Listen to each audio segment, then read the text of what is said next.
everybody. Welcome to another episode of What a Hell of a Way to Dad. It is Francis and Nate. It is April 1st. It is spring. Nate, I had a heck of a weekend. I had a heck of a week. This is gonna be coming out a little like I've got another episode, so this is kind of over my birthday weekend. But I had to do a dad thing, something that nobody warned me about that I might have to do with my child, which is pull baby teeth directly out of her head. That's going to be a thing, maybe, because like if you've got a kid who can't pull their own baby teeth out with their fingers, you got to root your fingers around in there and yank them out. Don't they just fall? I mean, I know that sometimes it can be a pain, but like if they're loose, but like I guess I always thought that the kind of instructions were to not pull it because it might cause it to bleed, but just rather let it come out on its own. See, I have heard that, but she had a tooth in that, like, even last year, the dentist was like, you got to get that out. And it was super loose and very wiggly, but it just like had like, I don't know, like 3 strands kind of holding on to it on the inside.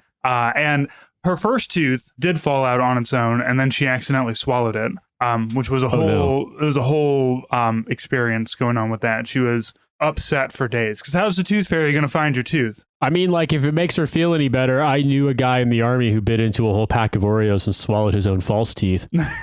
Was that you? No, I didn't have false teeth when I was in the army. It was a dude who's one of the NCOs in one of our line companies. No, I have a fake tooth now because the tooth that I broke playing basketball when I was in college, eventually it snapped at the root. I had a root canal, but like wasn't really doing very well. And eventually it broke and I had to have it removed. And I sort of wish I had been told that the reason why they're like, oh, it's pretty good. You should definitely like think of getting an implant like sooner rather than later. That's just how they phrase it to me. Like, it's annoying having a denture. What they should have said is, if you don't get an implant within a couple of years, the bones basically close up. And then for them to put an implant in requires them to do some fucking plot of the film Armageddon, going to the goddamn asteroid and drilling into your mouth. So I don't know if I'm ever going to get an implant because apparently it will be quite an invasive thing to do. So now I have false teeth. Yeah, I don't know if Bruce Willis and Ben Affleck are up for it. Yeah, exactly. Or if Aerosmith will write a song about it. I feel like that it might not be fitting with their brand guidelines. So yeah, I kind of have vague memories, but I don't think my parents ever pulled any of my teeth out like when they were loose. I think they always just yelled at us to not touch them. Obviously, it's annoying to have a loose tooth in your mouth, but they eventually came out. We always, my parents were like, yeah, if it's loose, take it out. Just go on in there. And I hated doing it because the way that my parents would, like, when you pull a tooth and you get a little bleeding, they would have me rinse out with warm salt water, and which is disgusting, as it turns out, to do. I mean, it is kind of the thing you're supposed to do is kind of an antiseptic thing, but yeah. It is effective, but also I'm not going to bleed to death. Like, I'm not, although my kid at one point had this like bee in her bonnet about like she pulled the tooth and she's going to bleed out all over the place. But she did have one of her little Irish dance friends over St. Patrick's Day, like that whole week. They were doing they go to the old folks' homes and dance for the old folks. And one of the kids, who's about my daughter's age, also had a loose tooth and like was kind of fussing with it. And then right before she was supposed to go on to do her part, she just pops it out and just starts gushing, like not gushing, but bleeding from her mouth. And all the parents, all the moms are standing around like, well, shit. Here's some, clean it. Darn. Look, and it only takes about a minute for that to stop bleeding. But again, it's that whole like, look what I did. It's like, you have to go on stage in front of old people and dance, and they don't want to see like some sort of cute yet bloody specter from the great beyond with blood coming down their face, child. You've got to wait for afterwards to rip the teeth out of your head. Yeah, typically. I don't know if I ever had. I mean, like, what's funny? I don't have any memories of, bleeding or anything like that, of having my baby teeth removed that way. I mean, I can recall having things like, I woke up in the morning and the tooth had come out, or brushing my teeth and the tooth came out, or just, I moved it with my tongue and it came out. But I do recall breaking some of my baby teeth trying to ride a skateboard down a steep hill when I was about, I think 6 or 7. I can't really recall. I was young. It was when we lived in Germany. I had gotten the skateboard as a gift when we lived in Rhode Island. So when I turned 5, but where we lived in Rhode Island was not hilly at all. And where we lived in Germany wasn't really either, but there was a hill and I decided to ride my skateboard down it. And fell, and I have no idea how I did this. But I fully broke one of my teeth and, chipped another, but I was so young at that point. I don't think if my front teeth had come in yet, they were just barely. Because I mean, that's kind of like, I don't know, you know better than me. Isn't that kind of like between, let's say, 6 and 8 when those teeth come in? Yeah. Those first ones start popping out, like the front ones. I might have gotten to that point. It was the side of my mouth, but I landed and I was fucking bleeding. And my parents were, a German woman helped me. I must have been 6 because I didn't really speak German that well at that time. And a German woman saw me and helped me, and she helped me get back to my house. And then my parents were working on a bike, and I was like, talk to my parents. They were doing some kind of repair, and I was like, I need help. And they're like, what is it? And they know. And I was like, I broke my teeth. And they turned and looked at me, and when they saw me, they just dropped the tools, and I can remember like the tools clanging because it was just soaked in blood. And I had a great big, huge swollen lip and stuff like that. My dad, in a fit of being normal, took my skateboard and chopped it to pieces with an axe because he's a normal person who relates. He's mad at the skateboard for hurting his son. How dare you skateboard? I never said my dad was normal. No. I think if I go into details about things that my dad was hung up on, you'll come to realize he's extremely abnormal. But for some reason, that part of the healing process of your 6-year-old breaking their teeth skateboarding is to take their possession and chop it up with a hatchet or an axe or whatever the fuck he did. But anyway, that's like my baby teeth memory is. And it was a sick ass ride down that fucking hill. Yeah. It was so cool. Like a proper dad should have been like, all right, when you're done bleeding, get the fuck back on it and try not to fall off again. Quit being so clumsy, bro. Yeah, I mean, I was hurt bad enough that I wasn't going to be riding on a skateboard for a while. Gotcha. And in fairness, I don't know if your daughter had this, and God knows I hope my daughter doesn't do this. I went through a period between the ages of about 5 and 7, let's call it, where I injured myself spectacularly. And in retrospect, if I tell the stories of the ways in which these all happened, there is a theme here of like, it was a different time in terms of like I don't think that you need to be hovering over kids with a microscope, but in terms of when I tell you the age and I tell you the setup, you're like, wait, what the fuck? What the fuck? So the first instance, I was 5. I'd gone sledding with my brother because I guess we did have some hills on Newport. Was it the naval base, their Newport activity or whatever, where we were living in Middletown in Rhode Island. And there was a sledding hill and it was really fun. And it was really snowy. Like New England heads who are old enough will remember Thanksgiving 1989 was like basically a blizzard and there's snow for weeks, months, whatever. I went sledding and it was really fun. And then I wanted to go with my brother again, but he didn't want to go. So I had to kind of like find the sledding hill and I didn't know where I was going because I was 5 years old. And I was like, bye, Mom, Dad, I'm going sledding. And just went out on my own. And I wound up in the right area, but the wrong place. And I tried to sled between houses and I wound up hitting a house and breaking my collarbone. And it was actually my brother's friend, his his mom came out and recognized me and was like, are you okay? And I literally couldn't get up because I had broken my collarbone. Because I should have bailed from the sled, but I kind of just froze because I was 5. Yeah. And I hit the house and broke my collarbone. And so like a gang of kids, basically, I'm pretty sure his friend called my brother. My brother came down and they pulled me back to my parents' house on the sled like it was a litter because I couldn't get up. And part of me is like, in retrospect, I'm amazed his parents were like, my brother's friend's parents were like, I'm going to carry this very obviously seriously injured 5-year-old home in my car. Instead, we did like fucking, like Arctic infantry training, goddamn, like Kazovac.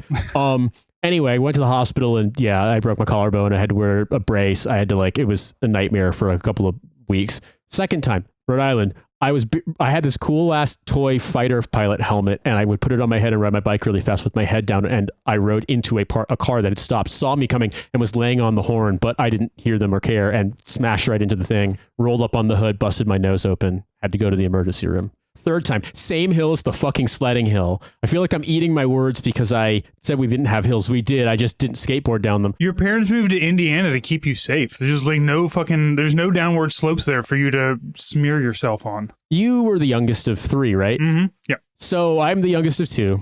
And my brother was old enough to get a big kid bike. And I wanted one. And I guess I think my parents bought them secondhand and the people that were selling them must have had a second bike because my mom got me one, but it was too big for me. mean, remember I was 5. Yeah. And it was a mountain bike, with like multiple gears and shit. I didn't know how it worked. I was used to like the way you back pedal brake on little kids' bikes. Mm-hmm. I wasn't really familiar with shifting or hand braking, but I had a mountain bike, and I'm, in the brain of a 5-year-old with a mountain bike, what are you going to go do? I was pretty confident on a bike. Go find a fucking mountain. Yeah. So what do? Go back to the same goddamn fucking hill that I broke my collarbone on and barrel down it, but I haven't figured out the brakes, and I went up hitting somebody's picnic bench, and I went flying and landed on the bench like basically cross-side, I hit it with like the side of my body, but particularly like from my knee to like my bottom, so like my thigh on the side, broke the fucking picnic table in half. Wow. Fucking WWE'd it, huh? And had horrible like abrasions all over my leg. And I remember the lady coming up like, look what you did to my table. And I thought she was going to start laughing like she was worried about me. Like, no, she was just mad at me because I broke her table. Anyway, also had to go to the emergency room for that one. I definitely didn't get McDonald's that time afterwards. And leg was covered in bandages for weeks. And then, left unattended with skateboard. There's a hill. I'm like, hey, isn't that a hill? You can go down really fast. Got on my skateboard, not particularly confident at skateboarding. Didn't really know how to do it. It was one of those not like the modern, how like old fashioned skateboards were I can't remember. There's some word they use for it, but like the kind of you can only go in one direction. On them, they're not like it's just sort a of plank on wheels. A skateboard has some measures of control, but this is just a plank on wheels. It is a skateboard, but it's a way old fashioned one. Like one of the benefits of the modern skateboard being that you can go in either direction is that you can readjust your balance. Whereas with this thing, with the old fashioned sort of bullet shaped ones, it's like a very early 70s style design. Is that kind of the boogie board, the thin long ones? No. It's if you look at old 70s skateboard, early era of skateboarding, it's pretty much the style everybody used. And then they realized if you have the ones with the kind of hot dog shaped ones, like you have now, the kind of basically it's symmetrical with the curve on either side, the lip on either side, then you can, if you get your balance, you can go backwards kind of thing. You don't have to swing it around. I mean, I guess the wheels rolled the same way, but it's kind of an awkward stance. And anyway, I was 6. So that's a big, long digression about baby teeth. But yeah, I loved hurting myself, not intentionally, not out of I, want to do self-harm, but more in retrospect, there's also a part of me that's similarly, I really wanted to swim in the wave pool at this water park in Germany when I was 7, and decided to just go. And my parents kind of didn't notice I had left, and I almost drowned. And a German guy saved me because I started yelling Hilfe because I did know that word. And he actually recognized that I was being serious, and he got me out. Oh, and then yelled at me in some kind of very dialect regional German about you shouldn't be doing this if you can't swim. But and then lit up a huge Marlboro. I remember this really clearly. But yeah, I loved almost dying at that age. I did a lot of things that could have killed me, but I never managed to. I was a tree climber. And yeah, me too. We had some gigantic trees in the house, in the yard of the house that I grew up in. And every tree, I had 3 or 4 really good climbing trees, and I had, my way of getting up into all of them.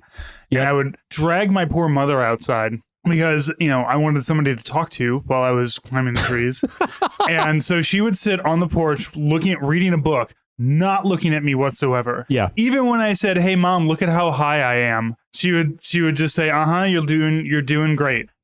Never don't be 3 stories up in the oak tree. That's insane. You should not be up there. But I do also feel maybe that had a branch broken, because I was very good at it. I was good at testing, where things were, and I was also good that climbers 3-point of contact. Right? You're only moving a hand or a foot. Everything else is in contact, strong, good to go. And I suppose that if something had snapped, I would have not fallen directly to the ground. I would have hit a lot of branches that would have slowed me down on the way. Perhaps. I don't know. But I never fell out of the tree. I did have a friend get stuck in a tree. I had to call 911 so that the fire department could get a ladder up there and get him unstuck. There was a Y, a Y branch, and he had his thigh stuck in it and couldn't get the leverage to pop it back out and climb back down. He was not a climber like I was. I was the one who's just come on, Kenny, let's go climb this tree. I'm starting you on one of my small trees. It's real simple. You go up there, and he gets stuck, and I have to call the cops. So I actually still have it's faded because I was very young and it wasn't super deep, but I have a scar on my solar plexus from when we lived in Rhode Island, so I was 5, from doing exactly this and then trying to get between 2 trees and failing and falling, and basically like a branch thing kind of just like poking up like a claw, basically scratched me all the way up and down my chest. And obviously like I was a really skinny little kid, so like that hurt like hell because, you know, there was 0 padding. But yeah, I remember getting a great big bandage. And it's funny in retrospect because I can find the scar now, but it's quite small relative to like, and then you realize, right, because you were 5, you know, I was tiny and now I'm 6 feet tall. But yeah, I still have a little bit of a mark from it because yeah, I loved climbing trees. I remember in New Mexico, I was older and I one time was climbing and the juniper trees are kind of squat, but they can get like decently high, and was trying to climb up one because it looked climbable, and the branch wound up snapping and I wound up with same kind of thing, like a broken branch kind of thing, but like poking into my thigh, like and it was one of those things where like I knew if I told my parents that like they'd get mad at me, and like Dad go out and chop the tree down. Yeah, my dad would come out and chop the tree down. Yeah, exactly. He'd go out and do like wildlife crimes against it. But it like bled, so I had to like find a way to hide it. And I remember, I don't know if it was this time, but I definitely got to be pretty good. If I knew I had done something I'd get in trouble for, of like I had basically squirreled away an old toothbrush and I would put laundry soap straight on the stains and scrub it with a toothbrush to get rid of it and stuff like that, and then rinse it out and then let it air. We lived in the desert, let it air dry before I put it in the wash, so like they wouldn't see like that I had fucking, you know, been playing with food dye, or that I'd been, or I'd bled because I fell out of a tree. I mean, that kind of a thing. I was gonna say, like, you're already learning how to get away with crimes here. They're 8 years old, you're doing some fucking Breaking Bad shit in your basement. It's like, I gotta scrub the blood out of here before the cops get me. I mean, you got to realize the thing is with my parents is that obviously if it was serious to the point of like being really seriously injured, I would have told them, but there was definitely a threshold of whatever help they might provide is not necessarily worth the pain I'm going to receive from having to tell them. And I was pretty used to, I definitely was crying my eyes out when I broke my teeth when I was 6, but like I got pretty good at dealing with it because I was like, oh shit, that happened. Ouch, that hurts. You know what I mean? But like whatever, I gotten kind of used to that, but there was an extent to which it was like, I don't know if I want to bring this to them and be like, hi, and I wasn't really good at coming up with plausible like excuses. You know what I mean? Like I wasn't good at coming up with an alibi, but like, oh, there was an innocent reason why this happened. So I just wouldn't tell them. That's, you know what? Everybody's good at a certain lie. You're not good at the face-to-face lie, but you are good at the hiding my bloody jeans and scrubbing it with a toothbrush until I can brother, don't assume it was jeans. I'm sure it was sweatpants. I dressed like a podcaster when I was 9 years old. I promise you. Yeah, man, which is funny because, you know, I got ripped on. I remember actually like my buddy making fun of me when he found out when I told him that I used to wear sweatpants in grade school, because they were like, that's so embarrassing. And they're like, one of my friends, even I met up later and we all hung out in New York one time. He's like, yeah, I just remember Nate wearing sweatpants to school every day. And I live here. Like, kids wear sweatpants all the fucking time because it's normal. Why did we have to be, why were you expected to be wearing like, you know what, like business casual or some shit when you were fucking 10 years old? Like, it's weird. Did you go to Catholic? Because I went to Catholic grade school. No. And they had the same, you know, you had to wear the white shirt and the blue slacks. But even then, they would, you know, if we would have a dress down day, say we were going on a field trip, and it's like, you get to wear jeans. I was always still wearing the blue slacks because I did not own jeans, because I was in the same boat as you were, which was, why am I just not wearing sweatpants everywhere? Like, yeah. I did not understand that sweatpants were considered not going to the zoo clothes, which I would think that that's the first place that I could wear sweatpants is around a bunch of animals. Yeah, like what the fuck? It is weird here. Like, obviously, this is a country that's a lot more socially buttoned up in a lot of ways, but I definitely get the impression, because in Britain, kids have to wear uniforms to school, starting at basically when they start kindergarten. They have like the kindergarten version of the school uniform, which is just like basically like sweatpants style slacks. And like, I think it's just, I don't think they're formal shoes. I think they're like trainers, like they're like sneakers, but they have to wear like typically black sneakers, and then like either a sweatshirt or like a polo shirt, depending on the weather. And then like in grade school, they have to wear a slightly more formal version of that with like a blazer. And then in high school, like they typically, I don't know if they have to wear ties. I think they actually, no, they have to wear ties. I've seen the kids around. They have to wear coats and ties and stuff. Where is this? All the schools? Yes. No. There are some like private schools that are like very much kind of non-traditional, where you wouldn't wear a school uniform. And I know that there's more of like a standing thing with like going to private school where like it's maybe less rigidly enforced, but in general, all private schools you wear uniforms, and all public schools you wear, all state schools, because the Brits call private school public school and state school. It's confusing. But yes, like when I was back for recording the album in November, we went and got lunch and there was like a bunch of kids getting on the bus. And for a second I had like a double take because one of the kids they're all in like the high schooler uniform with a tie. And one of them was just clearly like kind of a late bloomer. And for a second I was like, just taking it back because he looked about 12 or 13, but he was in like, and I was like, why is that kid dressed? And I was like, oh, right. They all have to wear this. They all have to wear these fucking uniforms. They don't do that here. And I definitely have noticed that kids, I mean, to be honest with you, it's very funny. Most of the high school age kids that I see look like they're dressed to either like work at the door of a club in Berlin or like basically, you know, Central European podcasters. It's like puffy coats and like black track suits and like black sweatpants and like, or like really baggy jeans, because that's back again. But they don't, yeah, like it's weird. I don't think that it's as big of a deal here as it is in America, the idea that like, yeah, like, sorry, you're not dressed appropriately. You're not dressed formally enough for the somber occasion of going to the zoo as a 10-year-old. Well, it was a chance to not wear the white shirt and not wear the blue slacks. But I personally never saw any difference between jeans and slacks. Like and it wasn't until we got to the COVID years that I started to put these into, you know, there's soft pants and hard pants, right? And soft pants, boneless clothes, as I've seen people call them. Exactly. Before. So I don't mind I'm wearing jeans now. Like the first thing I have to do every day is walk the dog. So I put on normal going out pants. I've gotten over my jean hatred, but at the time I just did not understand why there would be any kind of like aesthetic difference between jeans and sweatpants. Like I am being told I can be outside of this uniform, but the circle of clothes that I can wear did not disappear. It just got slightly bigger. And I'm still, unfortunately, on the outside of that circle of comfortable clothes at the age of 10. So I never really got to, like, I would always have to ask specifically, can I wear sweatpants? And there were times when it was yes, and there were times when it was no. And I think one time when it was yes, I did have that too. Like everybody's like, why are you wearing sweatpants? I'm like, why are you wearing jeans? Let's go to the zoo. Let's do it. I mean, it's weird. I definitely notice, I don't know. When I look back on it, like I wear jeans now or like slacks, nothing like mega formal, like nothing that's like requires to be pressed or anything. But first thing I do in the morning, I mean, I get up and I get ready and I take my daughter to daycare. And I would say that some of the parents come dressed in like athleisure because they're going to the gym after, but like, or they've come from the gym, but no, this is what they wear now. Athleisure is just what everybody wears now. Well, no, but it's a little bit different here, to be honest with you. Like people don't really wear athleisure all the time. I mean, I'm sure some people do, but it's just less common. Like it is that in that regard, a little bit more buttoned up. But like, there's one or two parents that I see sometimes who fully come wearing like full on like pajama pants. But like, they're also like, I mean, they're perfectly nice people. So I'm not saying this is like a judgment thing, but like, there's also like, you know, dad with ear gauges. And so it's like, it's one of those things where you have to be kind of, I'm going to say non-conventional, but like, let's just say that it's pretty unusual to see people that aren't wearing like, you know, I don't see people wearing sweatpants, like parents wearing sweatpants, dropping their kids off. I wear jeans or slacks or whatever, but I wear tennis shoes. I don't wear like formal shoes because I'm not going to an office. So, and most people don't. Most people are in the kind of, I don't know.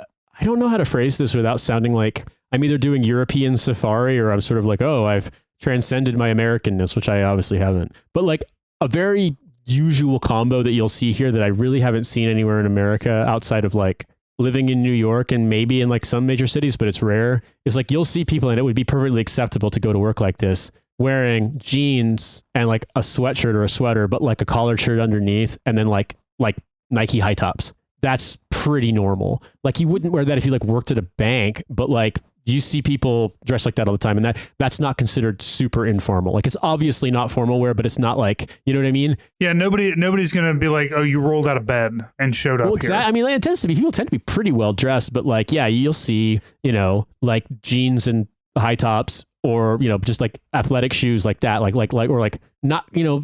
Technically speaking, Air Jordans were meant to be worn to play basketball in, but like most people who are buying Jordans or throwback Jordans aren't wearing them to play basketball in. Mm-hmm. It's because it's a style thing. But like all that plus like a collared shirt, you know, and like you might see people wearing sometimes you see people wearing like a blazer and stuff like that. I mean, it really just depends. But the kids like into grade school, it seems like it's not really a big deal.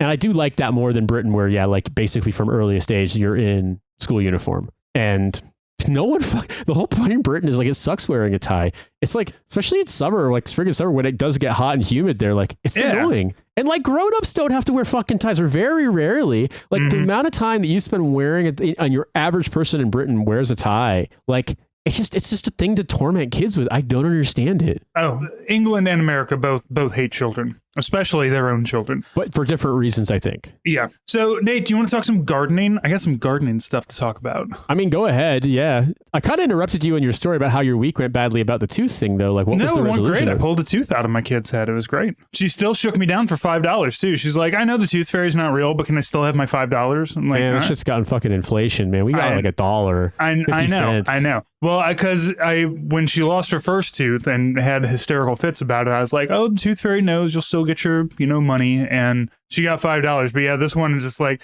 I had to do, here's the problem. Here's the problem today in America, Nate. I have to do all the work, and then I have to give her $5 for it. And all I get is a tooth. I didn't even get the tooth. She kept it. She's got it in her tooth jar. Support the Tooth Fairy on Patreon. Yeah. Patreon.com/Tooth Fairy. She still got a couple molars, so $5 a month will help me be a better tooth fairy to my child.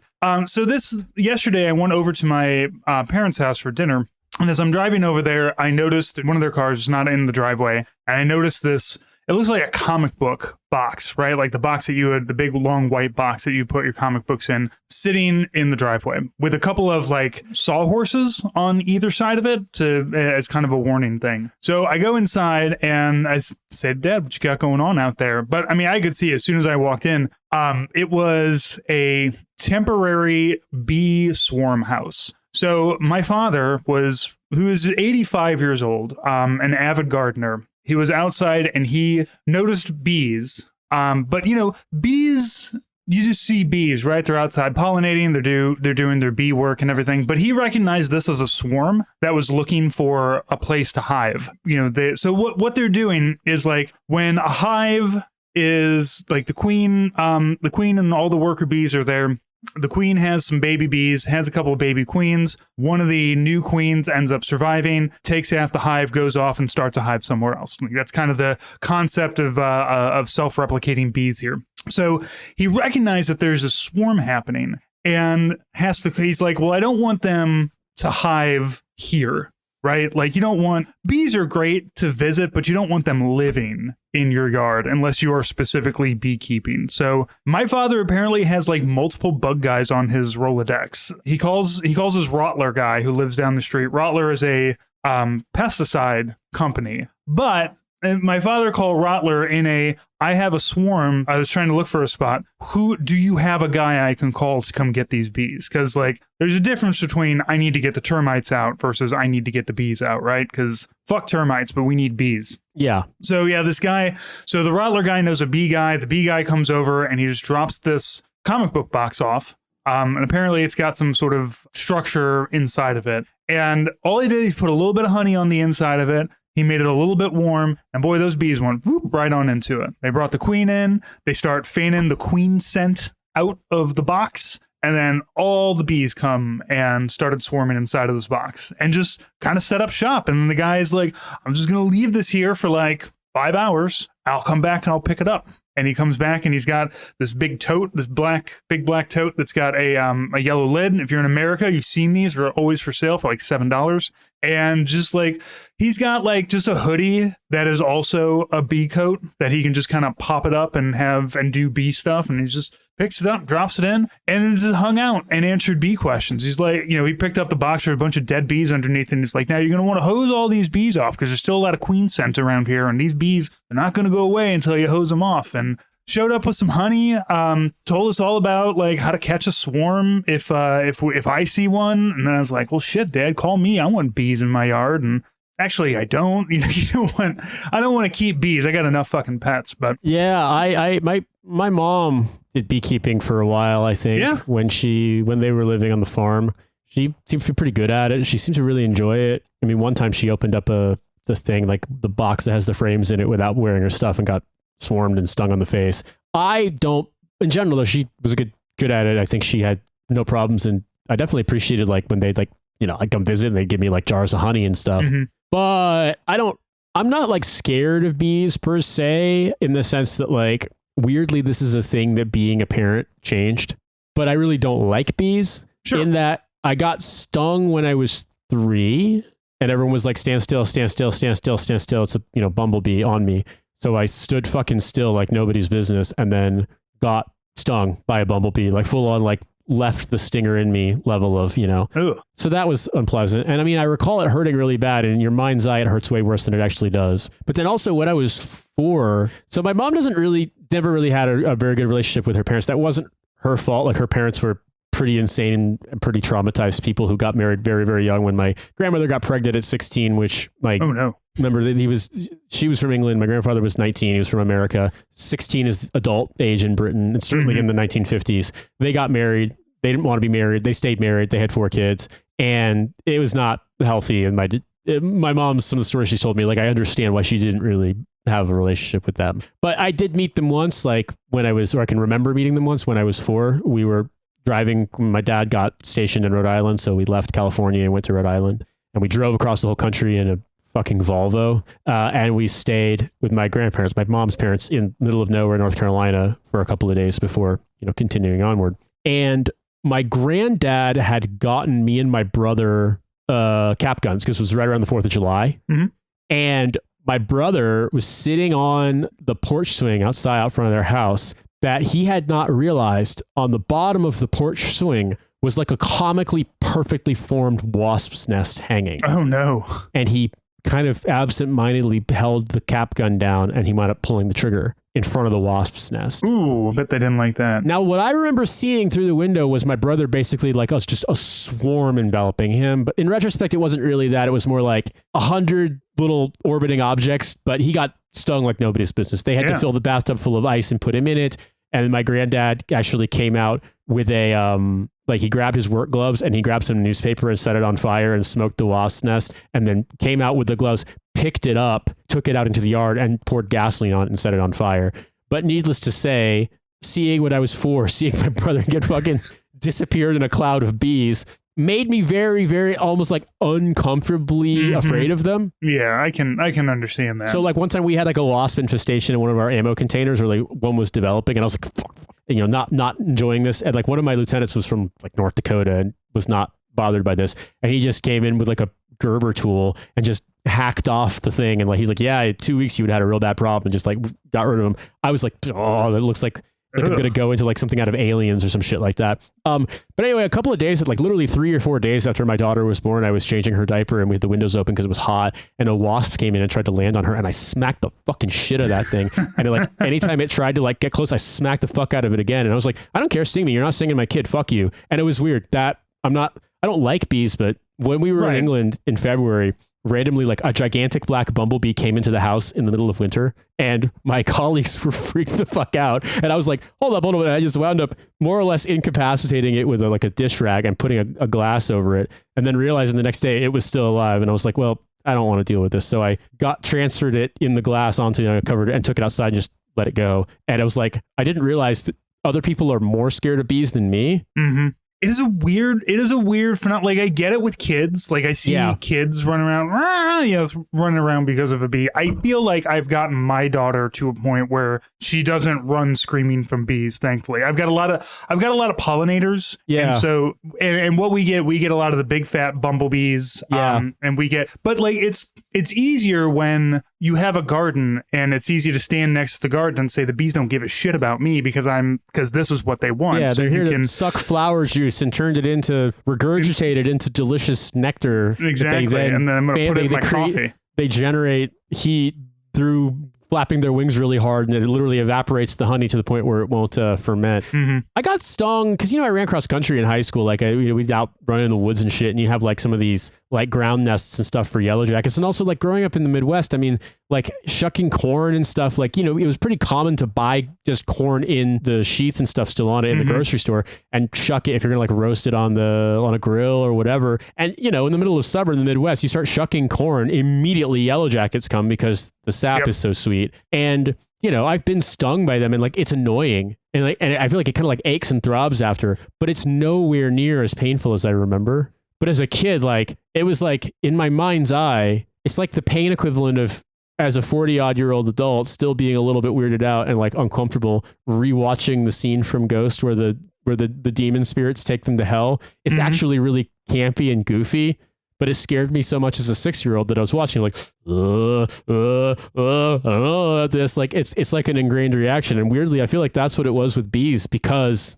I had scary bee encounters as a small child. But then like two things. One, like I've been stung and it sucks, but it's not, I mean, like, thank God I haven't been stung by like the like infamously incredibly painful kinds of insects. But I've been stung by yellow jackets and like, yeah, it hurts, but fucking whatever. I mean, I will say this though. Don't tell your daughter this if she doesn't like bees. Two things. Number one, in New Mexico, we have these things called tarantula hawks. Have you ever heard of them? Yeah. I know a tarantula hawk. So apparently it's one of the most painful stings you can get. Like it's up there and like there's people who like rate the pain of stings and get stung on purpose. I wonder if they're the same guys who rate Scoville units. It's just like it's a pain scale mentality, but I would be willing to try the ghost chili that's so hot it makes you throw up. I would not intentionally let a tarantula hawk sting me. They are, if you don't know what they look like, Google tarantula hawk. They are like a gigantic jet black wasp with bright orange wings, and they dive bomb and like sting tarantulas and pick them up. And I think they pick them up I think they sting them and they lay their eggs inside them, and then the larvae eat the tarantula from the inside. Yes. But apparently their venom is among the most painful. Their sting is incredibly painful, and they are around in New Mexico. I remember finding a dead one in a car, like screaming loud as shit because it's scary. But I also, when I was living in Korea, after I got out of the army, I was living in an apartment that didn't have air conditioning, which I was there in April, May, so it wasn't quite that hot yet. But it had the porthole in the wall that had been bored, drilled through to allow the connector for the ductless mini split air conditioner. Big old circle, about 1.5 inches. You know the type. You've seen them, Francis. And one morning, perfectly nice sunny day in Seoul, South Korea, who should enter through that porthole but the species known as the Asian giant hornet? Ooh, I've heard about these. Oh, two things in there that you don't like is hornet and giants. Hornet. Yes, they are hornets and they are giant. And when I saw that thing, it was like immediately, oh fuck, shit! Like rolled out of bed and ran and closed the door. And I was like, oh my god, me. that is hand sized. I do not like that. Gigantic, and it's when it flies, its buzz is like really like a low frequency oscillator. It's like you've like for the synthesizer heads out there, it's like you put on sub-osc mode on a bee. And what I did, God, I had some travel gear with me because in case I would look to go hiking. So I had some like long pants that you would wear like on a trail hike, and a long sleeve shirt, and I had like a bush hat, and I had gloves. I think I had rubber gloves to do the dishes with, and I had like some kind of like goggle, like dust goggles or some kind of eye protection. Maybe it was just like like the ballistic eye protection. But I was like, okay, I have to fucking get rid of this thing. But what I have to do is I don't know if I think the easiest thing for me to do is to get in there in a way where this thing can't sting me. Open the window, because we didn't have screens on the windows. Open the windows and swing at it. There's enough windows in this room. If I chase this thing out, it's eventually starts flying around. It'll leave. Yeah, it wants to go. It doesn't want to be here. So I basically suited up looking like it would have been very funny to take a picture because I had like a boonie hat down covering my neck. It was warm enough that being fully covered like that was uncomfortable. Rubber like kitchen gloves, long sleeve shirt, long pants, trail shoes and socks, goggles, and then a dish rag tied around my face like a bandana, and went in there to do battle with this piece of shit. And I did manage to get it to leave and swung at it like it's more like it wasn't like going in for the attack or anything, but it was definitely like buzzing around. And I was like, fuck, like swinging at it. But bear in mind that when it entered the room, I was lying in bed in nothing but my underwear. Sure. That's a very exposed place to be. Yes. And with a giant Asian hornet. Asian giant hornet. Asian giant hornet. When you look it up, you will have the same reaction as one would when you see those pictures of like a Huntsman spider in Australia with like size comparison. It was like, next to a golf ball and it's like, 300 times the diameter of the golf ball. Like, it's that big. Like, bees shouldn't be that big. I'm sorry. Hornets really shouldn't be. Like, a bumblebee, okay, it's still a bee, but they typically just go around hitting things and falling over and then pollinating flowers. Hornets just exist to be assholes. I mean, they do kill other insects that prey on other bees, but they're mostly assholes. They're pollinators, but like not fun, friendly little pollinators that give you honey. They're just like they're a gang of street toughs that like you don't want to like. Would you just fuck off to the next street? Would you just go terrorize everybody over there? In the sense that like they're part of the ecosystem. In that like the baseball Furies were part of the ecosystem and the Warriors, but that doesn't mean you have to like them. Yeah, and I would say. I slapped the fuck out of that goddamn yellow jacket to get it off my daughter. You know what? Fine. But if that had been the Asian giant hornet, I would have we would have been doing a diaper change in the hallway with that door closed. Mm-hmm. And then I was going to suit up. I would put on my fucking battle armor to go in there and chase that piece of shit out of there because I'm sorry, but I have limits. Absolutely. I have limits. And I do not want to be in a room with Asian giant hornet. I'm not gonna lie. And it's fine because you would have come back. Evacuate the area and then come back battle ready. That's the smartest thing to do. When my daughter was about 3 weeks old, we came home, I don't know where, and walked in the back door of our old house. And I was hit with this like very difficult to explain, like high pitched sound inside of the house. And thankfully, I recognized it immediately that a bat had gotten into the house. And my two fucking useless dogs just kind of standing there being like, there's something in here. I don't know what it is. And I don't know if you've ever had like a bug is hard enough to chase out or a bird. Like, but a bird, you can kind of like, shoo it out of a window or open the door and be like, all right, get out of here. Bats don't do that because bats fly by like dropping. So they can't be on the ground and jump up and go flying. So it was a lot of me chasing a bat around my, at the time, very large dining room that we had in this house with a broom because there's like, it was a house that had 12-foot ceilings. So I had like trying to chase it around and knock it down onto the floor. Finally knocked it on the floor, put an empty coffee can over it, and then took it to the St. Louis City to go get its head cracked open and make sure none of my dogs had rabies. But I think it probably came in through the fireplace, so we had to shut all that down. But not necessarily a bee. Like, it's not going to sting, and I feel bad because I like bats. I like bees too. Like I like all of my little pollinators and all the little animals that make this world possible, but I don't want them inside of my house. Like when I'm around, I know that I have mice that live near my compost pile. As long as they're not living in my house, I don't give a shit. So I had to get that bat out, and that was a whole adventure too. Yeah, I've never had to deal with bats before. I mean, I remember living in New Mexico and we went and visited Carlsbad Caverns and like seeing the bat swarms and stuff like that. But I've only seen sleeping bats up close in a cave. I've never encountered a like bat near me like that. Mm-hmm. I know that there's some bats in like tropical Southeast Asia that are big guys that sleep hanging upside down like bats do, and that just looks like a little person. Mm-hmm. I'm trying to think like pests in the house like that. I've actually been pretty fortunate, I suppose, that the weirdest ones for me have just been other people's cats coming into my house in London. Yeah, that doesn't happen here. I'd rather have that ecosystem than one where Asian hornets go into my house. Like, I'd rather have a surprise cat than a surprise bug. I took one of those dish rags that had served as a bandana and plugged up that hole in the wall for the duration of my stay in that apartment because I just simply did not want to ever and also I think Asian giant hornets are like other hornets in that they tend to go in and fuck up other beehives. And so when they see that, I don't know how they see how their eyes work and whatever, but my impression is that they see a thing like a hole like a narrow opening to something. And see a warm hole, basically. I think it's thermal. They think that it's something basically like, oh, I could either make a hive here or there's bees that I can fuck up and kill and eat their honey or whatever in here. And so that's why it specifically is going to gravitate towards something like that. And it just happened to be a hole straight through my wall right into my goddamn house. So never want to repeat that experience ever again. But thankfully didn't get stung. Yeah, man, I don't know. Nature is wonderful.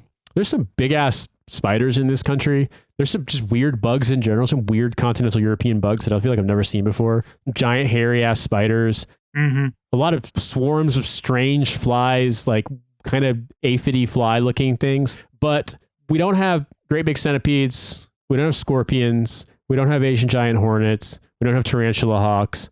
I didn't know there were black bumblebees, but in Britain, there are actually quite a few species of black bumblebee. Okay. And so that was what was so strange having this one come in the house, though, when we were there in Sussex, when we were recording or mixing the album, was it looks like a goth bumblebee, you know? And like Dan's from Canada, Saf's never seen one before, and I've never seen one before. And I was like, what the fuck is it? Apparently it's very common, actually. A little black bee smoking a clove cigarette. And yeah, dressed like the teen kids who go to the high school near us, you know, like they work the door at a club in Berlin, or they sell drugs outside of the club in Berlin, just all black out everything. And big puffy coats, because bumblebees are kind of chunky, you know? Yeah, we got to get him out of here before he starts telling us about Invader Zim. It's a whole different vibe. Fuck. Nate, I think that's a podcast. Everybody, thank you for listening. As always, you can get more on patreon.com/hellofaWayToDie. This month in April, we're going to have some Twin Peaks stuff with myself and Jack. We have I'm going to do a Mashcast with Carrie, and then we will have plenty of other bonus episodes. $5 a month gets you access to all of that over on patreon.com/hellofaWayToDie. Follow us on Facebook and Instagram and all of those great places if you enjoy those places. Nate, thank you for joining me. We're going to have about 2 weeks where we're going to have some filler episodes because you're going to be gone, and then I'm going to be gone, and then we're all going to be back in late April. Jack's actually coming to visit in April as well. So I'm going to have producer Jack here in St. Louis, and I'm going to go take him to the City Museum and get him lost in the caves inside, and we'll see if we ever find him again. But Nate, thank you. Everybody, thank you for listening, and we will talk to you next week. Have a good one.